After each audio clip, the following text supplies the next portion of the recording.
تیر زمین پہ 3 مرتبہ نشانہ لگایا ہے لیکن تیر زمین پہ گر جاتا ہے۔ السلام علیکم ورحمۃ اللہ وبرکاتہ۔ میرے پیارے دوستو، کیسے ہیں آپ؟ امید قوی ہے خیریت و عافیت کے ساتھ ہوں گے۔ اللہ تبارک و تعالی میرے آڈینس حضرات کو ہمیشہ شاد اور آباد رکھے۔ پیارے دوستو، آج میں مفتی حماد صاحب قبلہ کا عظیم الشان خطاب لے کر حاضر ہوا ہوں۔ اس کو سن کر ہر ایک امام حسین کا چاہنے والا رو پڑے گا انشاءاللہ العزیز یاد حسین میں۔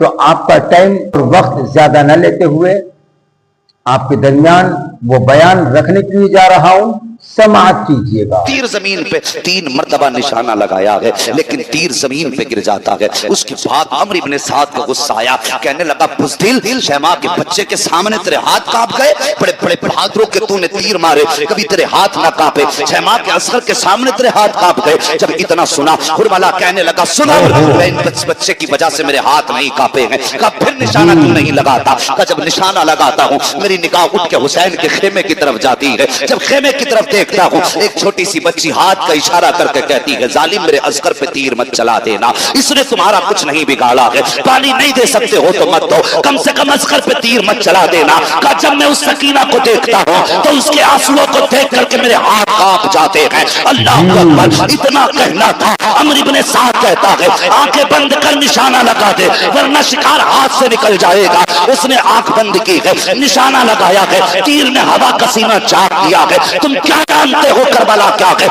کربلا کیا ہے؟ او خدا کی قسم، جب یہ تیر اصغر کی طرف چلا تھا تو فضائیں تڑپ گئی تھی، ہوائیں درد کے ساتھ چیخ رہی تھی۔ ہواؤں نے کہا تھا الہی اجازت دے، تیر کا رخ موڑ کے حرملہ کی طرف کر دیں گے۔ فضائیں کہہ رہی تھی مولا اجازت دے دے، اس تیر کو ہم اصغر کی بجائے عمرو ابن سعد کے سینے میں اتار دیں گے۔ لیکن مشیت کا نقیب کہہ رہا تھا خبردار، جو ہماری مشیت ہے اس میں دخل اندازی مت کر دینا۔ اللہ اکبر، تیر ہواؤں کا سینہ چیرتا ہوا آیا ہے، حضرت امام کے بازو کو پار کیا، حضرت علی اصغر کے حلقوم کے پار ہو جاتا ہے۔ شیماء کے بچے کا بساط کیا ہوتی ہے، اس کا وجود کیا ہوتا ہے، وہ یار بتایا یہ جاتا ہے، وہ یار یہ تیر وہ تھا جو ہرن کے لیے بنایا گیا تھا۔ اللہ اکبر، اتنا زہریلا تیر، اتنا سخت تیر تھا، حضرت علی اصغر کے حلقوم کے پار ہوا ہے۔ ایک جھٹکا لیا گیا اصغر نے اور ہمیشہ کے لیے دنیا کو خیر آباد کہا ہے۔ میرے حسین نے یوں بیٹے کا چہرہ دیکھا، اس کے بعد شہزادے کے خون کو اپنے بدن پہ ملا ہے، بیٹے کو زمین پہ رکھا،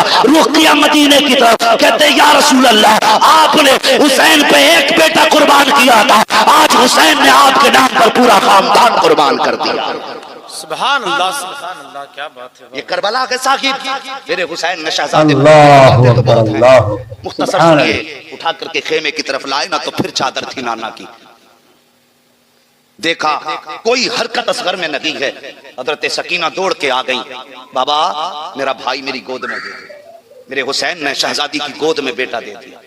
حضرت سکینہ نے گود میں لیا، کبھی ادھر جا رہی ہے کبھی ادھر جا رہی ہے۔ سیدہ زینب آ گئی، بیٹی کیا کر رہی ہو؟ فرماتی پھوپھی آج کئی دن کے بعد میرا اصغر سویا ہے، میں اس کو اس لیے لے کر کے گھوم رہی ہوں کہ میری اصغر کی آنکھ نہ کھل جائے۔ اتنا میرے حسین نے سنا، آنکھ برس رہی تھی، بیٹی کے سر پہ ہاتھ رکھ کے کہا بیٹی اب اصغر پیاسا نہیں رہا ہے، اب اصغر کو نہر فرات کی ضرورت نہیں ہے، بلکہ اصغر اپنے نانا کی گود میں بیٹھ کر کے حوض کوثر کا جام پی رہا ہے۔ اللہ اکبر، پھر وہ منزل بھی آئی۔ میرے حسین جب جانے لگے، حضرت سبحان اللہ، آپ 71 لاشیں اٹھا کر کے لائے ہوئے، لیکن یہ سب کوئی جوان ہے، کوئی سمجھدار ہے، کوئی بڑا ہے، لیکن میرا اصغر تو 6 ماہ کا ہے۔ پتہ نہیں آپ کے بعد یہ یزیدی ان لاشوں کے ساتھ کیا کریں گے۔ ایسا کرو حسین، کم سے کم آپ نے ابھی تک کسی کی قبر نہیں بنائی ہے، اپنے اصغر کی قبر اپنے ہاتھوں سے بنا دو۔ کوئی کھیل نہ تھا بیٹے کی قبر بنانا، کوئی تماشا نہیں تھا۔ میرے حسین نے اتنا سنا، شہزادے کو گود میں لیا، کہاں لے کے جاتے؟ خیمے کے پیچھے آئے۔ اور تاریخ میں یار کسی باپ نے بیٹے کی قبر ایسے نہیں کھودی ہوگی جیسی میرے حسین نے کربلا میں اپنے اصغر کی قبر کھودی تھی۔ اپنی چادر میں لپیٹ کے زمین پہ رکھا، اپنی تلوار سے قبر کھودا، کرنا شروع کیا۔ جب گٹا ہو گیا میرے حسین نے ایک بار ہاتھ رکھا زمین پہ، گرم تھی زمین، اس کے بعد آپ نے فرمایا زمین میرا اصغر آ رہا ہے، خبردار خیال کرنا میرا اصغر آ رہا ہے۔ اگر سنبھال سکتے ہو تو سنبھالو. ہاں. سنو کربلا کیا ہے. اللہ. اس کے بعد آپ نے شہزادے کو اٹھایا. او یار بیٹا تو بیٹا ہی ہوتا ہے.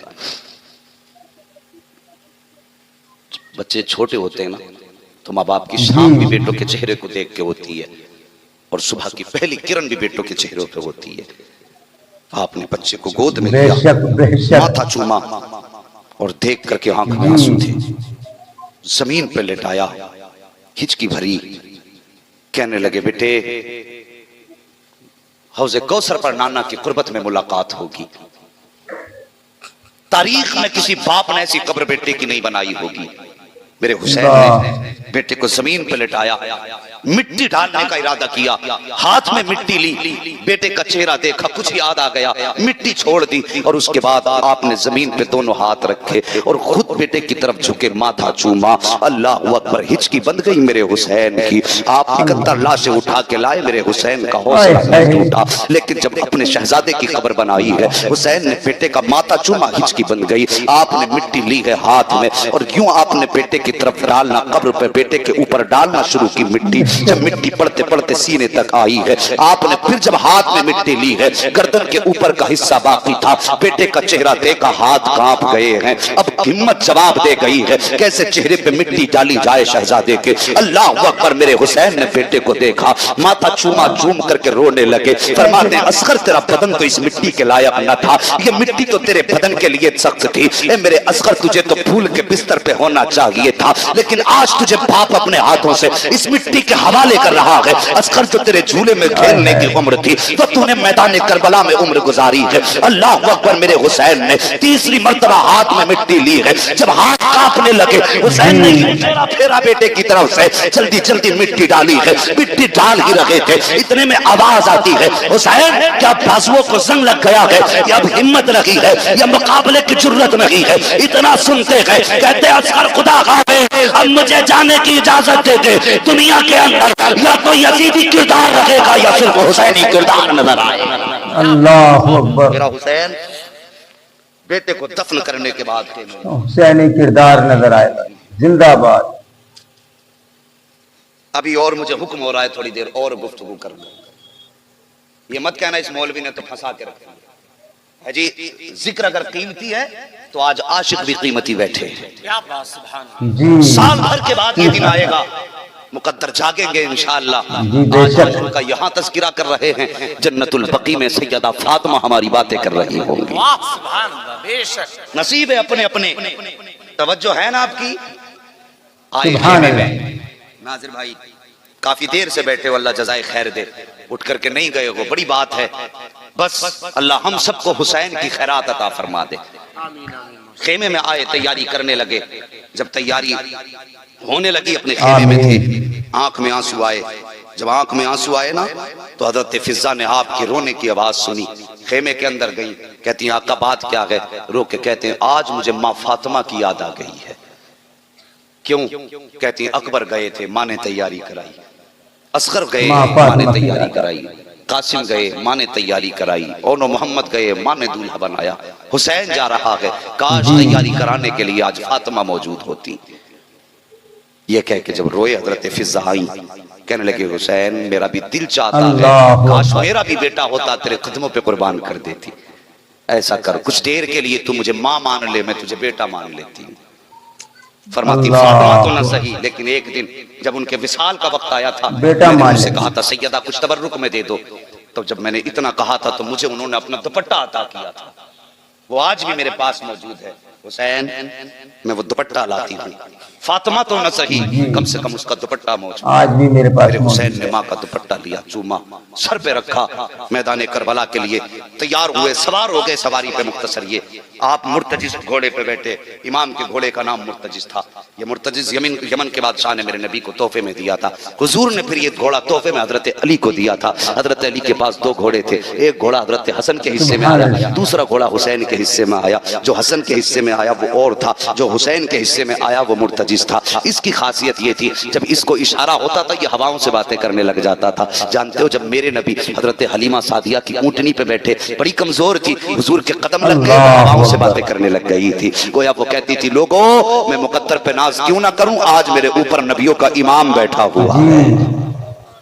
لیکن جب مرتجز پہ حسین سوار ہوتے تھے یہ ہواؤں سے باتیں کرتا، کہتا تھا لوگوں آج میرے اوپر وہ بیٹھا ہے جو نبیوں کے سردار کے کاندھے پہ بیٹھا کرتا تھا۔ لیکن آج خلاف اصول کر دیا اسے۔ حسین بیٹھ گئے، ایڑ لگائی، لگام کھینچی، گھوڑا نہیں بڑھا۔ دوسری مرتبہ، تیسری مرتبہ، بات کا بڑھانا کیا، 11 مرتبہ آپ نے ایڑ لگائی، 11 مرتبہ، لیکن گھوڑا اپنی جگہ سے آگے نہیں بڑھا۔ آپ نے جب دیکھا نہیں بڑھا، میرے حسین بڑے خوددار ہیں جی، آپ نے جو زین ہوتی ہے اس میں پیر رکھنے کے جو خانے ہوتے ہیں پیر نکالا، اور نکالنے کے بعد کہتے ہیں مرتجز معلوم ہے تو جانور ہو کے 3 دن سے پیاسا ہے، تجھے بھی 3 دن سے کچھ نہیں ملا ہے۔ کہتے ہیں لے سن، اگر تجھے پریشانی ہے تو حسین تجھے اجازت دیتا ہے، چاہے تو نہر فرات چلا جا، جا کے اپنی پیاس بجھا لے، چاہے تو ملک شام چلا جا، چاہے تو مکہ چلا جا، چاہے مدینہ شریف چلا جا، تیری مرضی ہے جہاں چاہنا ہے چلا جا۔ یہ کہہ کے آپ نے جب پیر نکالا نا زین سے، گھوڑے کی چیخ نکلی، رو کے کہتا حسین نانا کا واسطہ مجھ سے ناراض نہ ہو، حسین نانا کا واسطہ ناراض نہ ہو، بات پیاس کی نہیں ہے، حسین میری پیاس تیرے اکبر سے زیادہ تو نہیں ہے، حسین میری پیاس تیری زینب سے زیادہ تو نہیں ہے۔ کہا پھر چلتا کیوں نہیں ہے؟ تب مرتجز نے کہا تھا میرے آگے مشکل گھڑی آ گئی ہے۔ کہا کون سی گھڑی ہے؟ کہا پیاس نے روک رکھا ہے یا بھوک قدم نہیں بڑھنے دیتی؟ کہتے 3 دن ہو گئے ہیں، نہ پیاس کا احساس ہے نہ بھوک کا احساس ہے، آپ پیاسے رہو تو مجھے کیسے پیاس لگ سکتی ہے؟ آپ کے بچے بھوکے رہے مجھے کیسے بھوک کا احساس ہو سکتا ہے؟ کہا چلتا کیوں نہیں؟ تب مرتجز نے کہا تھا حسین مڑ کے ذرا خیمے کی طرف تو دیکھو، آپ کی شہزادی سکینہ کھڑی ہے جو ہاتھ کا اشارہ کر کے کہتی ہے مرتجز میرے باپ کو ابھی نہ لے کے جانا، مجھے اپنے باپ کا ماتھا چومنا ہے، ایک بار مجھے باپ کا منہ چوم لینے دے، اس کے بعد جہاں چاہے لے کر کے چلا جانا۔ اتنا کہا مرتجز نے، میرے حسین نے خیمے کی طرف دیکھا، حضرت سکینہ اشارہ کر کے کہہ رہی تھی بابا ایک بار آ جاؤ۔ میرے حسین فرماتے ہیں سکینہ کیا چاہتی ہو، کیا مجھے روکو گی؟ جب اتنی بات کہی تھی تو حضرت سکینہ نے کہا تھا بابا اکبر گئے میں نے روکا نہ تھا، قاسم گئے میں نے روکا نہ تھا، عباس گئے میں نے نہیں روکا تھا، آپ کو بھی نہیں روکتی، لیکن بیٹی ہوں بابا، جی چاہتا ہے آج آخری بار آپ کا ماتھا چوم لوں۔ اتنا کہہ کے سکینہ نے اشارہ کیا ہے، میرے حسین نے سواری کا رخ کیا خیمے کی طرف، دل میں خیال آیا حسین کے آج اپنی بیٹی کو دل بھر کے پیار کروں گا، آج کے بعد سکینہ سے ملاقات نہیں ہوگی، یہ سوچ کر کے حسین نے سواری کو بڑھایا ہے۔ جب قریب پہنچے ہیں سواری سے نیچے اترے ہیں، یوں بازو پھیلائے آپ نے بیٹی کی طرف، حضرت سکینہ بیٹی ہیں رو کے کہتی ہیں بابا یہ تکلیف نہ اٹھائیے، صبح سے 71 لاشیں اٹھا چکے ہیں، آپ بازو پھیلا کر کے گود میں اٹھا کر کے میری وزن کی تکلیف کیسے گوارا کریں گے؟ بابا میں بیٹی ہوں، اگر بڑی ہوتی تو یہ تکلیف نہ دیتی۔ کہا بیٹی کون سی تکلیف؟ حضرت سکینہ کہتی بابا ایسے جھک جائیے جیسے نماز میں رکوع کیا جاتا ہے، کیا کرو گی؟ کہا بابا تیرا چہرہ چومنا ہے۔ اللہ اکبر، بیٹیاں ہوتی ہیں جب باپ پردیس جایا کرتے ہیں تو ہاتھ لگا کے کھڑی ہو جاتی ہیں، کہتی بابا جانے نہیں دوں گی، کتنے پہلا پھسلا کے جاتے ہو، اور یار کبھی بچے روتے ہوئے چھوڑے ہو تو پتا چلے اولاد کا درد کیا ہے، کبھی بچوں کو تڑپتا چھوڑا ہو تب پتا چلے اولاد کا درد کیا ہے۔ اللہ اکبر، سکینہ نے کہا تھا بابا آپ رکوع کی حالت میں آ جائیے، میرے حسین حالت رکوع میں آئے ہیں، جیسی حالت رکوع میں آئے ہیں بیٹی نے باپ کا ماتھا چوما ہے، حسین خاموش ہے، دانا رخسار چوما ہے، حسین خاموش ہے، بایاں رخسار چوما ہے، حسین خاموش ہے، باپ کے لبوں کو چوما ہے، حسین خاموش ہے، باپ کے گلے کو چوما ہے، حسین خاموش ہے۔ آخر میں جب بیٹی نے باپ کے سینے کو چوما حسین برداشت نہ کر سکے، فرماتے سکینہ اتنا پیار کیوں کر رہی ہو، آج اتنے پیار کی وجہ کیا ہے؟ اللہ اکبر، جب اتنی بات کہی تھی حضرت سکینہ کی آنکھ میں آنسو آئے، کہتی ہیں بابا میں نے آپ کے ماتھے کو چوما، وہ میرا بوسہ نہیں تھا بلکہ آپ کے نانا محمد رسول اللہ کا بوسہ تھا، آپ کے دانے رخسار کو چوما وہ بھی میرا بوسہ نہ تھا بلکہ وہ سیدہ فاطمہ الزہرا کا بوسہ تھا۔ میں نے آپ کے بائیں رخسار کو چوما، وہ علی کا بوسہ تھا، آپ کے لبوں کو چوما، وہ چچا حسن کا بوسہ تھا۔ کہا بیٹی پھر تو نے گلا کیوں چوما؟ کہا بابا جو گلا چوما ہے وہ میرا بوسہ تھا۔ جب اتنا کہا ہے یہ کہہ کے سکینہ رک جاتی ہے۔ حضرت حسین فرماتے ہیں بیٹی یہاں تک تو سمجھ میں آ گیا، مگر تو نے سینہ کیوں چوما ہے یہ اور بتا دے۔ حضرت سکینہ کہتی ہے بابا مت پوچھئے، برداشت نہ کر پاؤ گے۔ کہا بیٹی بتا تو صحیح۔ کہا بابا اگر برداشت کر سکتے ہو تو سنو، میں نے جو گلا چوما ہے وہ میرا بوسہ تھا، اور جو سینہ چوما ہے تیری اس بیٹی کا بوسہ ہے جو کربلا میں تیرا انتظار کرتی ہوئی آج بھی رستے تک رہی ہے۔ اللہ اکبر۔ اتنا سنا حسین فرماتے ہیں اللہ اکبر، سکینہ اللہ اکبر۔ تمہیں زینب تمہیں صغرا کا خیال کیسے آیا؟ فرماتی بابا رات کو جب آپ اور اکبر باتیں کر رہے تھے جی میری آنکھ لگی خواب میں، آپ کی مدینے والی بیٹی آئی تھی اور اس نے کہا تھا سکینہ شام کے وقت جب بابا جائیں گے تو یاد رکھنا واپس نہیں آئیں گے، تو سب کے بدلے کا پیار کرے گی، اپنی صغرا کو مت بھول جانا۔ میرے حسین سوار ہوئے، کربلا کے میدان میں گئے، خطبہ ارشاد فرمایا، اور آپ نے ایک جملہ جب کہا نا لوگوں جسے جنت چاہیے وہ میرے ہاتھ میں ہاتھ دے دے، اس بات پہ بھی نہیں بولو گے تو پھر کب بولو؟ سبحان اللہ، جسے جنت چاہیے سبحان میرے اللہ۔ ہاتھ میں ہاتھ دے دے۔ اتنی بات کہی نا، ایک یزیدی کہنے لگا کہ حسین تم جھوٹے ہو۔